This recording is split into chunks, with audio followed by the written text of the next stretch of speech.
Okay, welcome to WhiteSkyStudio. We're just going to run through in less than 10 minutes how easy it is to actually design a system. So to begin with, we go to the design toolbar, object types, and everything in the system has to be an object, so we're going to create an object going along our Apollo theme for our training material. So what we want to build is a mission. We just give it the names, the nouns, and we can select any icons for it. And everything in the system must have a label, so we put in any formula that will give it a label, like so. And lastly, say it's unique. Now there's a whole bunch of other options, but they're taken up in the training material. Save that. And so that creates, conceptually, the object of mission exists within our system. All we need to do is design that. We design that in logical kind of groupings of the data. So we can create a new group. We'll call this one the main group. Again, we can give it icons and help files and things like that. And here we can control all of the types of controls that we want to put against our missions. There's about 30 different types of controls here, and you can put in user help and so forth to guide users as you're going through it. So we want to add a name. We also want the launch date. And we can change that. And we want whether or not it was a manned mission and the length in days. So we'll have a checkbox for manned mission. And we can have a mission length in days. Okay. So again, there's no limit. You can create as many different controls as you like, as many different groups as you like. This is what we've done here for this tutorial. The next step is to design the actual screen. So now that we've created an object, we've designed the objects, we need to design how that will look when a user actually clicks on a mission. We can create as many different ones as we like, so managers can see something different from other users when they log in. Here we're only going to create one screen though, and here down on the left hand side is a list of all the kind of groups that we've created. So obviously we just created one and we can add that in, and you can see we can drag and drop that around and the screen will resize and show us what it's going to look like. This is also designing the screen that the user will see when they look at their mobile phone app. So we've created the screen that the user sees when they click on a mission. We want a grid that allows the users to display a set of missions with lots of different columns in it. So we can create a new grid, call it all missions. And again, very simply, all we do is we select the mission object and we say we want the name of the mission, the length, and you can see all we have to do is quite easily select what controls we want to actually display. So again, there's a few more options. We can say we want whether or not we want to order things and so on. So let's just add that in. So again, all we've done is created the objects, we've designed the objects, we've designed the screen that the user sees, just dragging and dropping it around, we created a grid, and lastly, because everything is user role and permission based, we need to log into the role that we ourselves are logged into. You can see we're logged in as admin. So if we open up that role, we want to design our menu.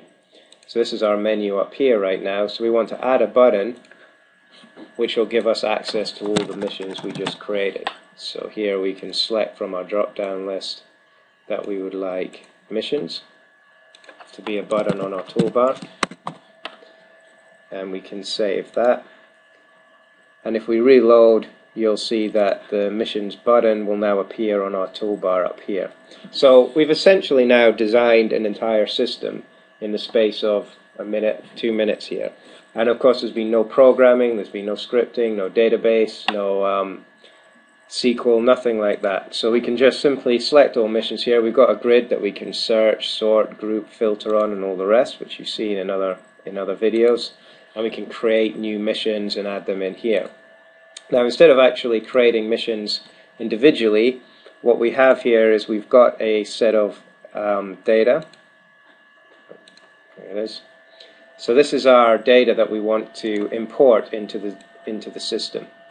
So to do that, we can go into our grid and we can go to Excel and we can say import for Excel, get a template.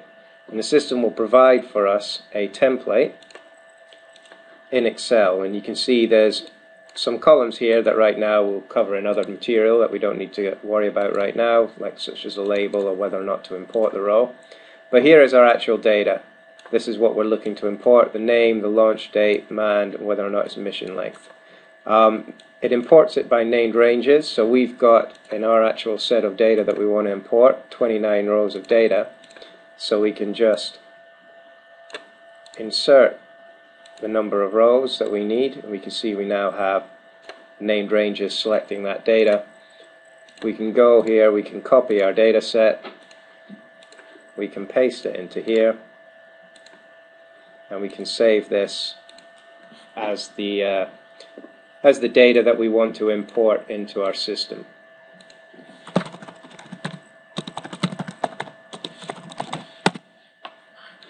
We can close that.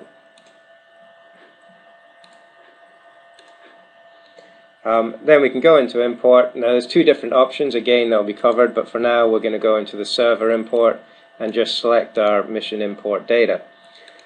So that's being uploaded to the server, and the server is now churning away importing those 29 items. We can actually click here and we can see the progress. You can see that it's already done it. We can hit refresh and we can see here, here's our 29 missions in the system. So again, we can open up any mission, and here we've got Apollo 1, the launch date, when it was manned, mission length, etc. And the same for all of these, so we can go into Apollo 13, see when it was, etc. So all that's data in there. Now what we want to do, so you can see again how easy it is for us to design a system, import the data. Lastly, we want to create a query just to analyze some of this data in the system. So we can go to reporting, queries, and we can create a new query. And we'll call this our mission overview.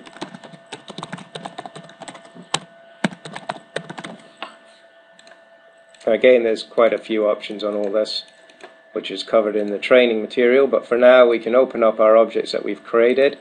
We can select mission, and you can see against the mission here are all the fields that we created. So our querying tool is very intuitive. It doesn't include things that you don't know, haven't seen, been renamed, etc. They're all things that are familiar to you and that you've created.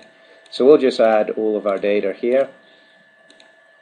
We can go back to results and we can hit save, and the system will now actually create that as a query for us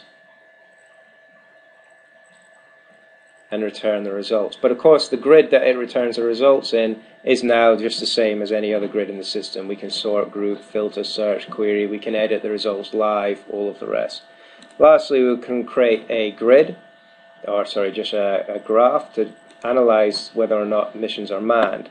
So we could create a new graph here and we'll call it manned missions.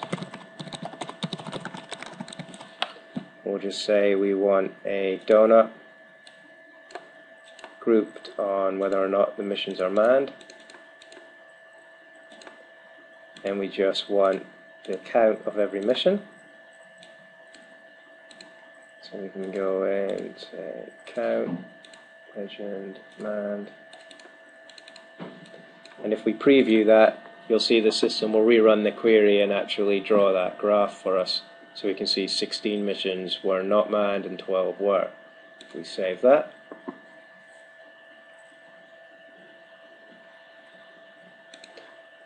of course, lastly, what we want to be able to do is take the graph and the query that we wrote, and actually right now our home page is blank, but what we'd like to do is actually make that part of our home page.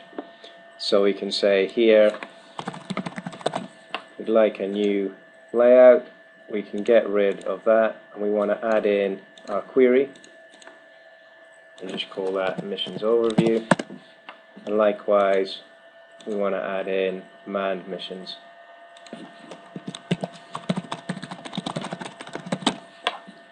And again, just the same as everything else, we can drag and drop this around and easily design it to conform to our look and feel and how we want things to appear in the system. We save that. We can then refresh all. Don't even need to refresh all.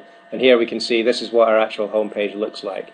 So in the space of the last 2 minutes, not only have we now created all of this, we've created queries that show us how we can actually get to this data on our home page. We can get a live analysis and graphs of this data here. And also, this is actually editable, so we can change any of these dates here and these figures, and then we can save it and re-upload it to the system. So you can create all of the kind of analysis you want on home pages and alerts and dashboards and so on that you need.